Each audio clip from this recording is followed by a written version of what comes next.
আন্দোলনের যৌক্তিকতা নেই বললেন প্রধানমন্ত্রী। বিএনপি জামায়াতকে নিয়ে সতর্ক থাকার আহ্বান। 10 জুলাই শেখ হাসিনার শি জিনপিং বৈঠক। গেম চেঞ্জার সফরে 20 সমঝোতা স্মারক সইয়ের সম্ভাবনা। মোদিও দেশেই আছেন, জানালেন দুদক আইনজীবী। বেনজিরের দুর্নীতির অনুসন্ধান শেষ পর্যায়ে।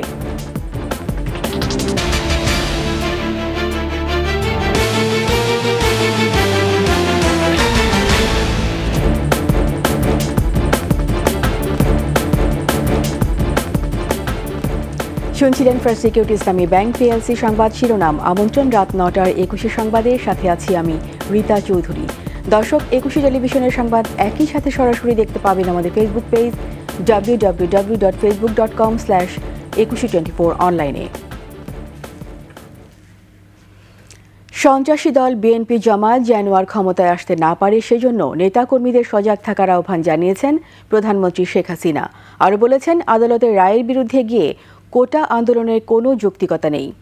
পিএসসি পরীক্ষায় আন্দোলনকারীদের কতজন বিগত সময়ে উত্তীর্ণ হয়েছে সে প্রশ্নও রাখেন সরকার প্রধান। রিপোর্ট প্রণব চক্রবর্তীর। 2002 সালে ছাত্রলীগের এক ঝাঁক সাবেক নেত্রীকে নিয়ে প্রতিষ্ঠিত হয় যুব মহিলা লীগ। 22 বছরে পড়ল সংগঠনটি। প্রতিষ্ঠাবার্ষিকী উপলক্ষে গণভবনে যুব মহিলা লীগের কেন্দ্রীয় কমিটির নেতাকর্মীদের সাথে শুভেচ্ছা বিনিময় করেন আওয়ামী লীগ সভাপতি ও প্রধানমন্ত্রী শেখ হাসিনা।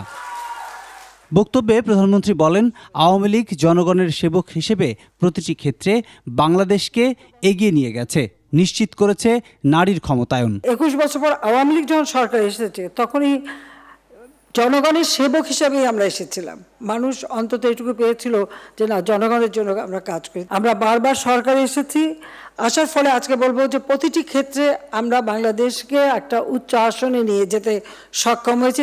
রাজনীতির মাঝে বিএনপির বিভৎস চেহারা তুলে ধরার আহ্বান জানিয়ে আওয়ামী লীগ সভাপতি বলেন, তারা যেন আর ক্ষমতায় না আসতে পারে সেদিকটাতে দেশবাসীকে সজাগ থাকতে হবে। বিএনপি সেই 2001-এর পর যেভাবে অত্যাচার নির্যাতন করেছিল আমাদের যুব মহিলা লোকের উপরে, এগুলো মানুষের সামনে তুলে ধরে ওদের বিভৎস চেহারাটা, ওদের জঙ্গির চেহারা, ওদের সন্ত্রাসী চেহারাটাও মানুষের সামনে তুলে ধরতে হবে। তাদের এই অত্যাচার নির্যাতন যেন আবার ফিরে না আসে, তার জন্য সবাইকেই আমার মনে হয় আরো বেশি সক্রিয় থাকতে হবে। কোটা বিরোধী আন্দোলনের যৌক্তিকতা নিয়েও প্রশ্ন তোলেন সরকার প্রধান। ছেলেমেয়েরা লেখাপড়া বাদ দিয়ে এখন কোটা বিরোধী আন্দোলন করে, সেখানে মেয়েরাও করে। এখানে আমার একটা প্রশ্ন আছে, যারা এর আগে কোটা বিরোধী আন্দোলন করেছিল তারা যে পাবলিক সার্ভিস কমিশনে কতজন পরীক্ষা দিয়েছিল আর কতজন পাস করেছে সেই হিসাবটা একটু বের করা দরকার।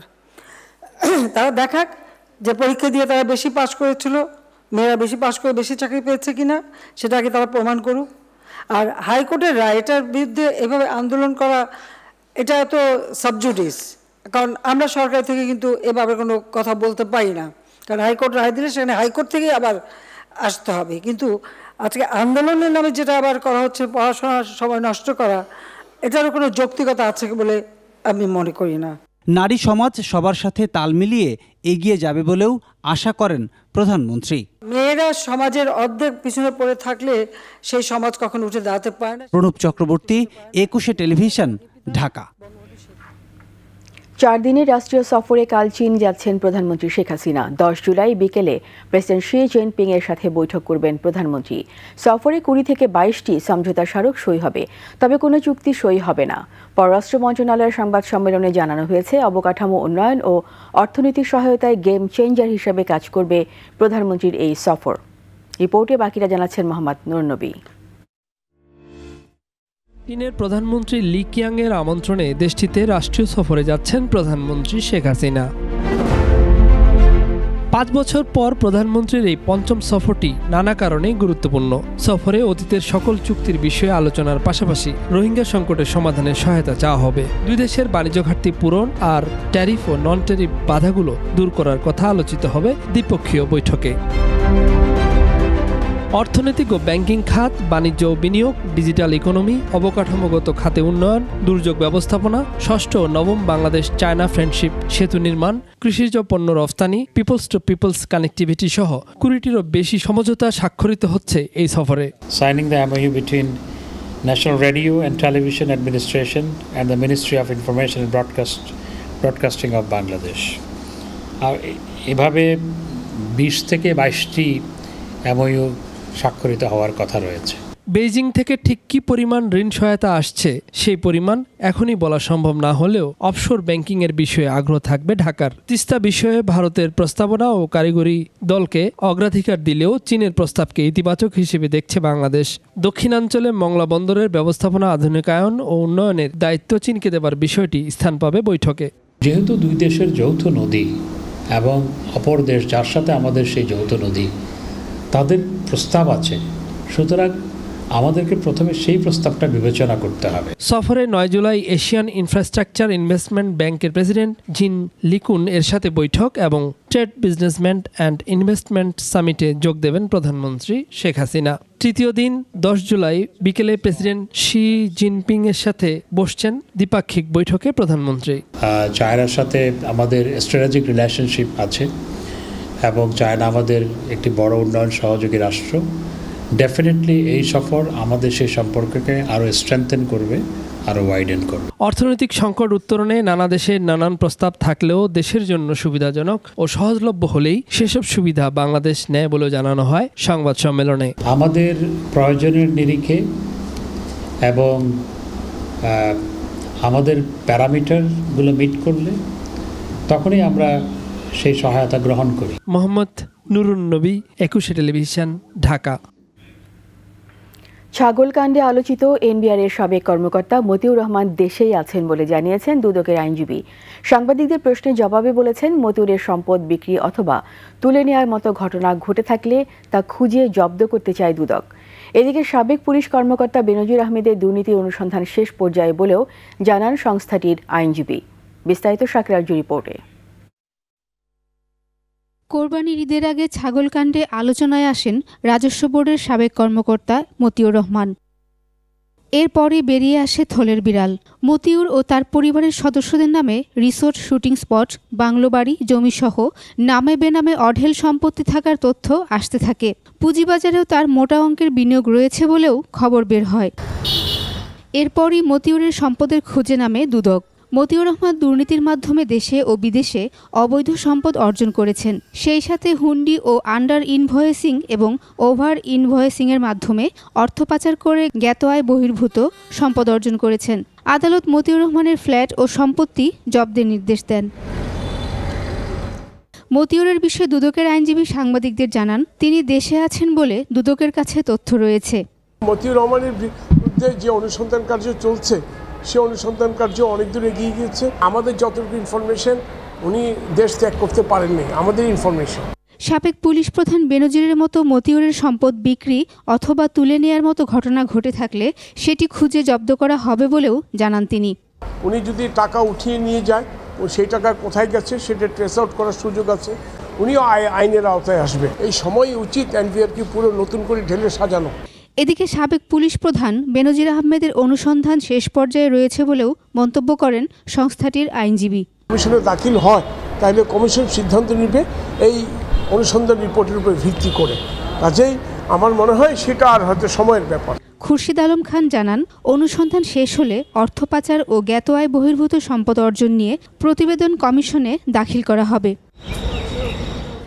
শাকিরা আরজু, 21 টেলিভিশন, ঢাকা। নিচ্ছি সংবাদ বিরতি। যখন ফিরব তখন অন্যান্য খবরের সঙ্গে আরও থাকবে।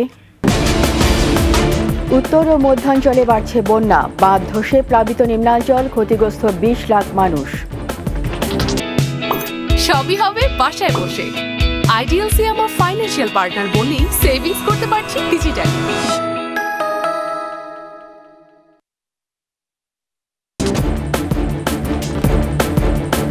আবার আমন্ত্রণ রাত 9টার 21 সংবাদে।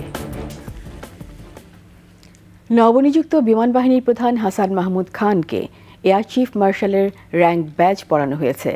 গণভবনের প্রধানমন্ত্রী শেখ হাসিনার উপস্থিতিতে ব্যাজটি পরিয়ে দেন সেনাবাহিনীর প্রধান জেনারেল ওয়াকারুজ্জামান ও নৌবাহিনীর প্রধান অ্যাডমিরাল এম নাজমুল হাসান। পরে বিমান বাহিনীর প্রধানকে ফুল দিয়ে অভিনন্দন জানান প্রধানমন্ত্রী। অনুষ্ঠানে ছিলেন প্রধানমন্ত্রীর সামরিক উপদেষ্টা, সামরিক সচিব সহ ঊর্ধ্বতন কর্মকর্তারা। গত 26 March air vice marshal Hasan মাহমুদকে এয়ার মার্শাল পদে পদোন্নতি দিয়ে বিমান বাহিনীর প্রধান নিযুক্ত করা হয়।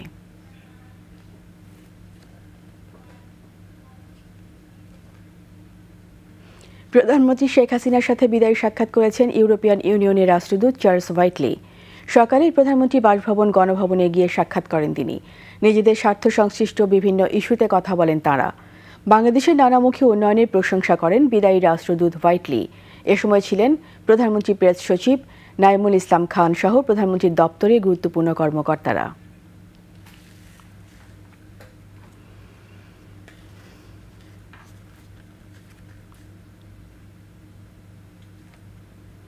নদ নদীর পানি বৃদ্ধি অব্যাহত থাকায় দেশে উত্তর মধ্যাঞ্চলের বন্যা পরিস্থিতির আরও অবনতি হয়েছে।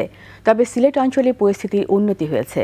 বন্যা পূর্বাভাস ও সতর্কীকরণ কেন্দ্র বলছে 24 ঘন্টায় কুড়িগ্রাম, জামালপুর, গাইবান্ধা, বগুড়া, টাঙ্গাইল ও সিরাজগঞ্জে ব্রহ্মপুত্র এবং যমুনার নিম্নাঞ্চলে পরিস্থিতি স্থিতিশীল থাকতে পারে। প্রতিনিধিদের সহায়তায় সমর ইসলামের রিপোর্ট। কুড়িগ্রামে নাগেশ্বরীর বামনডাঙ্গায় দুধকুমারের স্রোতে বন্যা নিয়ন্ত্রণ বাঁধের 300 মিটার ধসে নতুন করে 12টি গ্রাম প্লাবিত হয়েছে। ব্রহ্মপুত্র, ধরলা ও দুধকুমারের 6টি পয়েন্টে পানি বিপদসীমার উপর দিয়ে প্রবাহিত হচ্ছে। 2টি বাঁধ ভাঙার কারণে আমার ইউনিয়নে 8টি গ্রামে পানি এ পর্যন্ত প্রবেশ করছে। ঘরের ভিতরে থাকবে বালি বাচ্চা নিয়ে কোথায় থাকি, রাস্তাতে আসছি, রাস্তাও তো যাবা নাকছে চলি। উজানের ঢলে লালমনিরহাটের মহেশখোঁচা গোবর্ধন 2 নম্বর স্পার বাঁধের সংযোগস্থলে ধস দেখা দিয়েছে। জিও ব্যাগ ফেলে ধস ঠেকানোর চেষ্টা করছে পানি উন্নয়ন বোর্ড। পানিতে তলিয়ে গেছে প্রায় 1000 হেক্টর ফসলি জমি। ঘরের উপরে বিছনার উপর দিয়ে পানি যাচ্ছে। গাইবান্ধায় তিস্তা, যমুনা, ব্রহ্মপুত্র ও ঘাঘট সহ সব নদ নদীর পানি বিপদসীমার উপরে। সাগহাটা ও ফুলছড়ি উপজেলার অন্তত 23টি ইউনিয়ন প্লাবিত হয়েছে।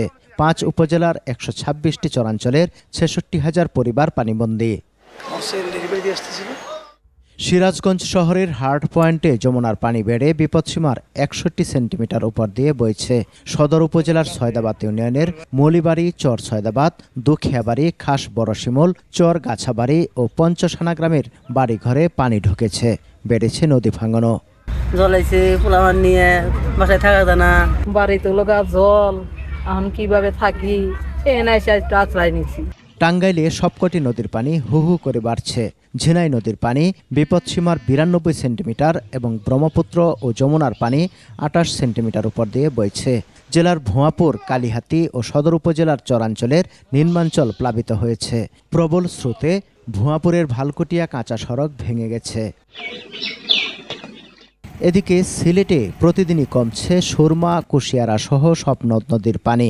তবে কানাইঘাট, জকিগঞ্জ, বিয়ানীবাজার ও ফেঞ্চুগঞ্জ পয়েন্টে এখনও পানি বিপদসীমার উপর দিয়ে প্রবাহিত হচ্ছে। কাটেনি পানিবন্দী মানুষের দুর্দশা। সমর ইসলাম, 21 টেলিভিশন। এদিকে চলমান বন্যায় দেশে 18টি জেলায় প্রায় 20 লাখ মানুষ ক্ষতিগ্রস্ত হয়েছেন বলে জানিয়েছেন দুর্যোগ ব্যবস্থাপনা ও ত্রাণ প্রতিমন্ত্রী মহিবুর রহমান। রোববার সচিবালয়ের সাংবাদিকদের প্রতিমন্ত্রী বলেন, বানভাসী মানুষের পাশে রয়েছে সরকার। সমস্ত জেলা প্রশাসকরা যেখানে যেখানে বন্যা হয়েছে শতভাগ আশ্বস্ত করেছে যে প্রত্যেক জায়গায় পর্যাপ্ত মজুদ আছে এবং যাকে যেখানে সহায়তা করার দরকার তারা করতেছে। নিচে আবারও সংবাদ বিরতি। যখন ফিরব তখন অন্যান্য খবরের সঙ্গে আরও যা থাকবে। ফ্রান্সে দ্বিতীয় দফায় ভোট গ্রহণ, চ্যালেঞ্জের মুখে ইমানুয়েল ম্যাক্রো ও বামপন্থী দলগুলো। আবার আমন্ত্রণ রাত 9টার 21 সংবাদে। উৎসব মুখরতায় শুরু হলো রথযাত্রা। রাজধানীর স্বামীবাগে আন্তর্জাতিক কৃষ্ণ ভাবনামৃত সংঘ ইস্কন আশ্রমে বিশ্ব শান্তি ও মঙ্গল কামনায় অগ্নিগোত্র যজ্ঞের পর শোভাযাত্রা সহকারে শ্রী শ্রী জগন্নাথ দেবের রথকে টেনে নেওয়া হয়েছে ঢাকেশ্বরী জাতীয় মন্দিরে। 9 দিন পর একই পথে উল্টো রথযাত্রায় শেষ হবে এই উৎসব। বিস্তারিত জানাচ্ছেন পার্থ সারথী। সনাতনী রীতি অনুসারে চন্দ্র আষাঢ়ের শুক্লপক্ষের দ্বিতীয়া তিথিতে রথযাত্রা শুরু করলেন শ্রী শ্রী জগন্নাথ দেব। স্বামীবাগ ইস্কন মন্দির থেকে বের হওয়া বর্ণাঢ্য শোভাযাত্রা বিভিন্ন সড়ক প্রদক্ষিণ শেষে থামে শ্রী শ্রী ঢাকেশ্বরী জাতীয় মন্দিরে। ভগবানের জন্য দর্শন করতে এসেছি। রথযাত্রাতে আজকে অনেক মজা করতেছে, অনেক আনন্দ হচ্ছে। আর জগন্নাথের কাছে প্রার্থনা করে যেন আমরা দেশবাসী মানে আমরা সবাই ভক্তরা সবাই যেন ভাসুরকে সুস্থ থাকি।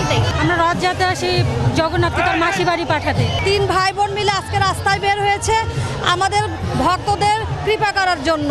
সনাতন ধর্মাবলম্বীদের বিশ্বাস জগন্নাথ দেব হলেন জগতের নাথ বা অধীশ্বর। তার অনুগ্রহ পেলে মানুষের মুক্তি লাভ হয়, জীবরূপে তাকে আর জন্ম নিতে হয় না। এই বিশ্বাস থেকেই রথের ওপর জগন্নাথ দেবের প্রতিমূর্তি রেখে রথ নিয়ে যাত্রা করেন লাখো ভক্ত পুণ্যার্থী। সবাইকে কৃপাবাড়ি বর্ষণ করার জন্য প্রভু জগন্নাথ উনি মন্দির থেকে উনি আজকে রাস্তায় এসে সকল ভক্তবৃন্দকে এবং জাতি বর্ণ নির্বিশেষে সকলকে দর্শন দিয়ে উদ্ধার করার জন্য এই জগতে কি করছেন জগন্নাথ প্রকাশিত হয়েছেন। উনি সমস্ত জীবের মঙ্গলের জন্য এবং যত অশুভ আছে সেগুলো দূর করে এবং উনি রাজপথে দর্শন দিচ্ছেন, এই রাজপথে বেরোচ্ছেন জগৎবাসী এবং এই সমস্ত সৃষ্টি জীবদেরকে উদ্ধার করার জন্য। 15 জুলাই বিকেল 3টায় শোভাযাত্রায় ইস্কন মন্দিরে ফিরে আসবে উল্টো রথ। পার্থসারথী, 21 টেলিভিশন, ঢাকা। বগুড়ায় রথযাত্রার সময় বিদ্যুৎস্পৃষ্ট হয়ে নিহত হয়েছেন 5 জন, গুরুতর আহত 25 জন হাসপাতালে চিকিৎসাধীন। বিকেলে শহরের সেউজগাড়ি আমতলা মোড়ের এই ঘটনায় নিহতরা হলেন আলোক সরকার, আতসী রানী, রঞ্জিতা মহন্ত, নরেশ মহন্ত এবং অজ্ঞাত আরেক নারী। প্রত্যক্ষদর্শীরা জানান, সেউজগাড়ি ইস্কন মন্দির থেকে বের হওয়া শোভাযাত্রাটি আমতলায় পৌঁছালে রথের চূড়াটি সড়কে থাকা হাই ভোল্টেজের বৈদ্যুতিক তারের সংস্পর্শে আসে। এতে আগুন ধরে গেলে রথে বসে থাকা 30 জনের মতো আহত হন। তাদেরকে জিয়াউর রহমান মেডিকেল কলেজ হাসপাতাল ও মোহাম্মদ আলী হাসপাতালে নেওয়া হলে চিকিৎসক 5 জনকে মৃত ঘোষণা করেন। এবার বাণিজ্য সংবাদ।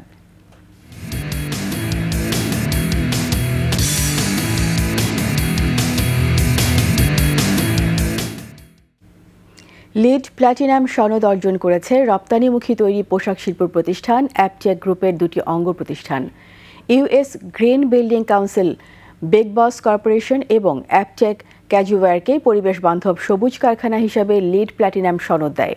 অ্যাপটেক গ্রুপের সম্মেলন কক্ষে ইউএস গ্রিন বিল্ডিং কাউন্সিলের ব্যবস্থাপনা পরিচালক গুনাসেকারান রাজু, অ্যাপটেক গ্রুপের ব্যবস্থাপনা পরিচালক সৈয়দ রেজাউল হোসেন কাজী এবং পরিচালক সৈয়দ শামস রেজার হাতে সনদ তুলে দেন।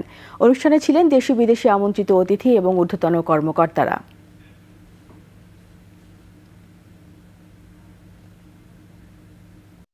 কাবাডি স্টেডিয়ামে চলছে সিনিয়র সার্ভিসেস কাবাডি টুর্নামেন্ট।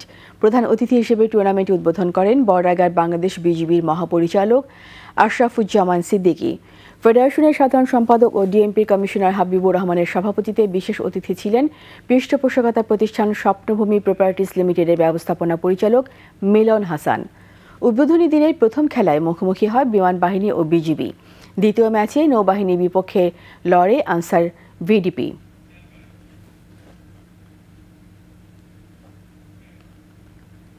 এরই সাথে শেষ করছি রাত 9টার 21 সংবাদ। যাবার আগে ফার্স্ট সিকিউরিটি ইসলামী ব্যাংক পিএলসি সংবাদ শিরোনামগুলো আরও একবার।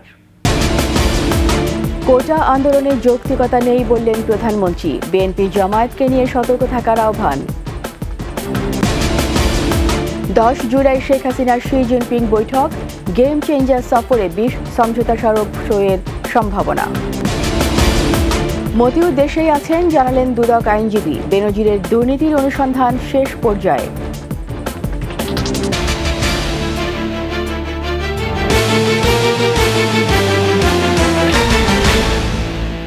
সবশেষ সংবাদ জানতে ডায়াল করুন 2024 নম্বরে আর ভিজিট করুন 21-tv.com ওয়েবসাইটে। এছাড়া ফেসবুকে ভিজিট করতে পারেন www.facebook.com/2124 অনলাইনে। এতক্ষণ সঙ্গে থাকার জন্য সবাইকে ধন্যবাদ। পরবর্তী সংবাদ রাত 11টায় দেখার আমন্ত্রণ রইল।